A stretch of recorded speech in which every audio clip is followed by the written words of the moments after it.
testing and instead use systems of accountability that inform and improve instruction so that schools aren't chasing test scores at the expense of real learning. We also specifically must address our underfunded schools. Now, our schools are seeing a narrowing of the curriculum offerings and making it more difficult for teachers to teach in the way the kids learn best. Children need time for physical education, for music, and for the arts. And they also want hands-on, real-world learning experiences. And these are the things that put the joy into the learning environment. As anyone who believes real learning is fun, I will strongly support and advocate for a curriculum that not only teaches the basics, but provides for creativity and innovation. Now let me say that I also believe that educators are trained professionals, and politicians should treat them as such.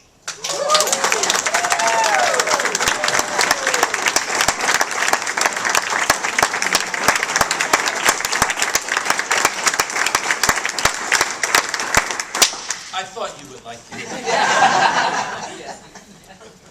You know, education took a huge hit in the 1980s when A Nation at Risk was published. And as a result of that, the narrative about education changed.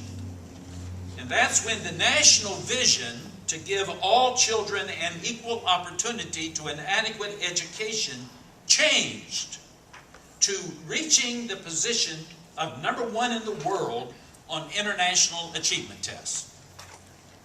That's when we started being brainwashed about bad teachers and the need to close rather than improve failing schools and to replace them with models found in the private market.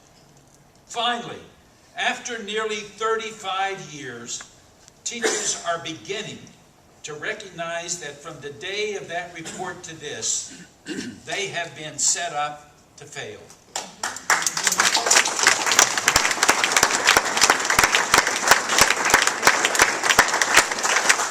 So many are leaving teaching. They are refusing to work any longer in a pressurized system that feels abusive to both teachers and students alike. Further, they are telling young people maybe you ought not to go into teaching. And this is coming from many of the best in our teaching system. Now let me say, I believe it is clear that teachers want to teach and grow in order to do the best for our kids. They want to be held accountable. But instead of being judged by high-stakes testing that changes every year and turns them into statisticians and data machines, they want a system of feedback they can learn from. A system that will improve instruction. And if we want successful educational reforms or initiatives, professionals hold the key. If education is to move forward, it must be put back in the hands of education professionals and those who work directly with our kids. Yes, yes. I trust, let's say this, I trust Ohio's educators. Period. They have not only been trained, thank you.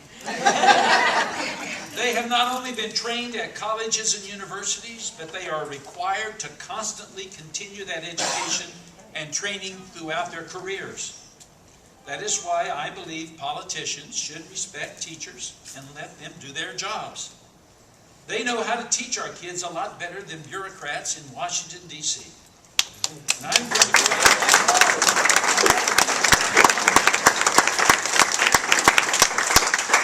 And I'm going to go out on a limb here and say that parents in Ohio also want teachers making decisions about their kids' learning instead of D.C. politicians or bureaucrats.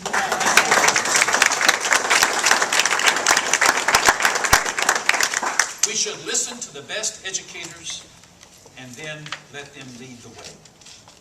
As a senator, I want to change the conversation from the demeaning, negative attacks on our educational professionals to a proper appreciation for these people who we are lucky enough to have in our classrooms and who have devoted themselves to seeing our children succeed. To truly give education back to educators and local leaders who know what's best for our kids, we must move away from the philosophy behind the implementation of No Child Left Behind. No Child Left Behind brought top-down, high-stakes accountability systems that undermined learning in our schools and threatened significant financial consequences if our schools did not meet rigid requirements. But there's a reason to be hopeful today. Now we have the Every Student Succeeds Act, the ESSA. With ESSA, professionals from the education community had input, and they worked to dial back the federal government's role in public education. They made sure that high-stakes tests were limited, that there were fewer punitive sanctions against schools, and fewer federal mandates for teacher evaluations. One of their top goals was to clean up the mess that a runaway accountability system had created. Now, as the White House has said, the new ESAA, quote, empowers state and local decision makers to develop their own strong systems for school improvement based upon evidence, rather than imposing cookie-cutter federal solutions like the No Child Left Behind Act did. And it reduces the often onerous burden of testing on students and teachers, making sure that tests don't crowd out teaching and learning without sacrificing clear, annual information that parents and educators need to make sure that our children are in fact learning. So I want to say I will work with Ohio's educators and parents to make sure this is in fact exactly what happens. As your partner in the United States Senate, I will work to ensure that ESSA is implemented in a way that allows local educators to once again have some say in what happens within their schools.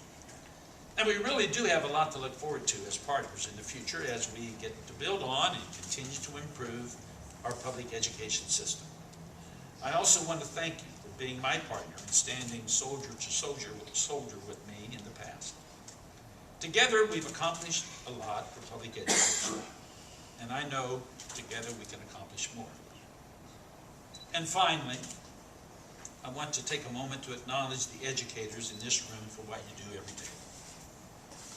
Ohio's children are benefited from your good work, and I want to thank you for that. The fact is, you deal with a lot more than just educating kids. You help them in their times of greatest stress and need, because that too is a part of helping children reach their full potential. I heard a story about the little boy taking food out of the cafeteria trash can and slipping it into his pockets. When he was caught, he explained that he was taking it for his 3-year-old sister. She was at home and she was hungry. And I heard about the custodian who was at school one day when there was a large snow and school had been closed. No one was there except the custodian, except the little boy showed up at the door. This happened in Lawrence County. And the custodian said, well, Sonny, you don't need to be here today because it's a snow day. School's closed. And he said to the custodian, but aren't we going to eat? Bus drivers have these stories too. That's why they carry nutrition bars on their bus for kids to pick up as they move back to their seats, paid out of their own pockets. Many teachers do the same thing. So I want to thank you. Because of you, education has the awesome power to change and improve lives for so many Ohioans, just as it changed my life. And that's why I've always fought to make sure that working people have the same kind of public education opportunities that I had. Education offered me a pathway to opportunities that I never could have imagined. In the Senate, I pledge to you that I will never stop fighting until every Ohioan has the same chance to receive a quality public education and to achieve their full potential as well. Thank you for being here. Thank you for listening to me.